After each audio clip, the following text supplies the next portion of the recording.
All right, welcome back to the show. I can't tell you guys I was upset about this because I had the Cowboys and the points. Here's Matt Stafford, or as Jason Johnson calls him. What do you call him, Jason? Pad Stafford. That's right, Pad Stafford. The worst one-year rental that anyone has ever gotten in the history of the NFL. Well, no, if that one-year rental is going to result in a Super Bowl, though, if you get a Super Bowl title, not a Super Bowl appearance, you got him. He gave you 41 touchdown passes and a no-look on the winning drive. You know what? I'm glad they were wearing the sort of extra yellow uniforms because he's a pure lemon, right? They just traded for a lemon. He's trash and garbage. He always was trash and garbage. He had been floating along for a long time in Detroit. Okay, he wasn't ever pulling anybody out of the lion's mouth. He had some come from behind victories because his teams were always garbage. And he went to a team that had been to a Super Bowl 2 years earlier and replaced Jared Goff. That is not an amazing accomplishment.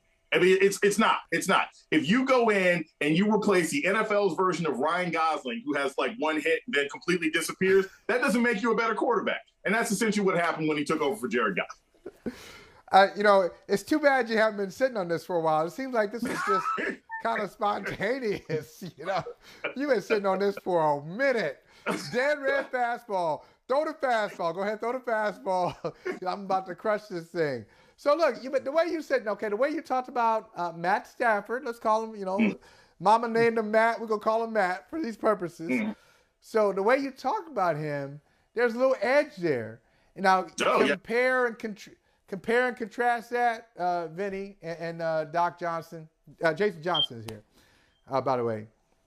The way people, I know you had some issues with the way people were talking about Russell Wilson after his very underwhelming performance on last Thursday. Terrible performance. And let's be clear, it was reported on Broncos local radio that he was injured after the game with the Raiders. And the Raiders was probably the best game he played all year. He had 3 touchdowns, 2 passing touchdowns, a running touchdown from once the defense let them down, or Nathaniel Hackett let it down, because as I said, I believe the way he runs practice is basically reading the Madden game instructions upside down on a bench and trying to figure out how to call a play. That being said, it was an absolutely abysmal performance decision-making wise on Thursday. But here's what's interesting. Russell Wilson is the recipient of a level of venom from commentary people, from supposed liberal, progressive, white commentary people from sports, from former professional athletes, that has a level of venom to it that is incommensurate with anything this man has ever done.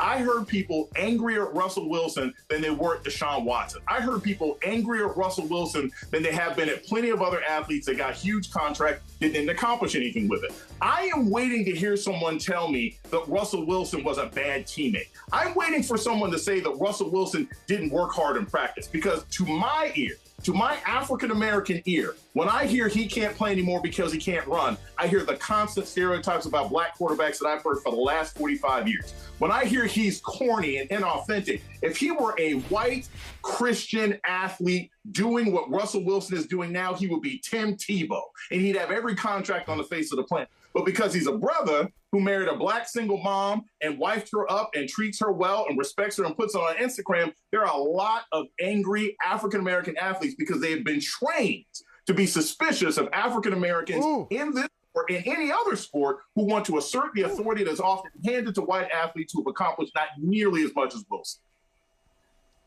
I think that you're on the right track. I think there's another layer to this. And help me if I'm wrong. Saying someone is fake would imply that you know what's behind that veneer.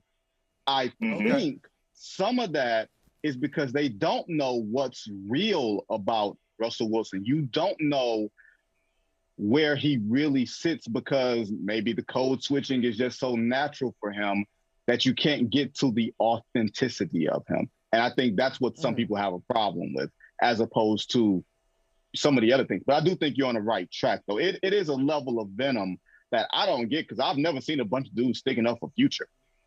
Right. I'll take it one step further. We saw, nice guy, I'm sure, on many levels. But we saw Drew Brees walk around for almost 10 years as if he was the personal savior of New Orleans after Hurricane Katrina. Did anyone call him phony or fake? No. They called him Breezes. Right. They had shirts that said Breezes. Right. As if he was standing there with his finger in the levees, keeping people alive, right? We saw Eli Manning basically steal a paycheck from the New York Giants for 7 years. The man couldn't make the playoffs outside the years they made the Super Bowl. Did anyone scream and yell at him on a regular basis? No. He's got TV shows that he's doing with his brother now, despite the fact that he was a massively underachieving, underaccomplished quarterback. So that's where I'm comparing this to. If you want to criticize Russell Wilson's decision-making, that's perfectly fine. If you want to say his play has fallen off, you can make that argument. But we can't dismiss the fact that whenever African-American athletes assert things about their career, when they have the audacity, like LeBron James did, or like Russell Wilson did, or like many other, especially in the NBA, have done, and say, hey, I don't like this team. I want to play somewhere else where I get the respect that I think I'm due for a 10-year Hall of Fame veteran. There's always a level of venom because people are trained. They are trained from little league to ankle biter to high school to everything else like that to defer to white ADs, white coaches, and white team owners who claim that that sort of agency is not the province of African-American athletes. And that's a truth that a lot of people don't necessarily want to hear, but it's a fact. Doc, we got to get to something quick because I know you ain't defending this clown. All right, we gonna get to our buddy Kanye. Kanye. This is the thing. This is the thing about Ye. First and foremost, I have patently refused to discuss this man because I ain't got no Yeezys. I haven't bought his clothes in years. The fact of the matter is the greatest accomplishment that Kanye West has made in the last several years is to make anyone talk about Pete Davidson outside of SNL. That's the only thing this man has accomplished. For him to be running around and saying racist and anti-Semitic and ridiculous things one way or another, it is not a surprise. It's not a surprise. Anybody associated with the MAGA movement probably has this belief system. What I'm concerned about, quite frankly, is the number of people who want to platform someone who clearly is not informed. And I'll tell you guys this because I say this all the time. I say this on the news. I say this in my podcast. I say this in all sorts of other places. I would rather listen to Marjorie Taylor Greene. I would rather listen to Tim Scott. I would rather listen to somebody who actually believes this nonsense and can have a policy impact than some sort of rapping shoe salesman, okay, who can't seem to keep his marriage together but wants to lecture other people on Christianity and godliness. I don't want to hear that. I don't want to hear it. Like when it comes to fans, and I also say this, people are like, hey, he's terrible. He says these offensive things. I'm more scared of Nicki Minaj's fans or the Bayhive than I am of anybody who's been a fan of Kanye West over the last 6 or 7 years.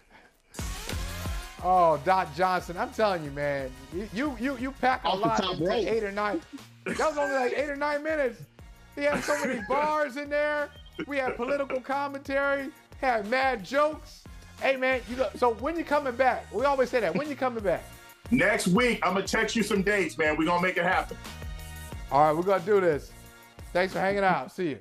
Hey, thanks for watching Brother from Another on YouTube. Make sure you hit subscribe before you leave, and be sure to watch us 3 to 5 p.m. Eastern Time on Peacock. Appreciate you.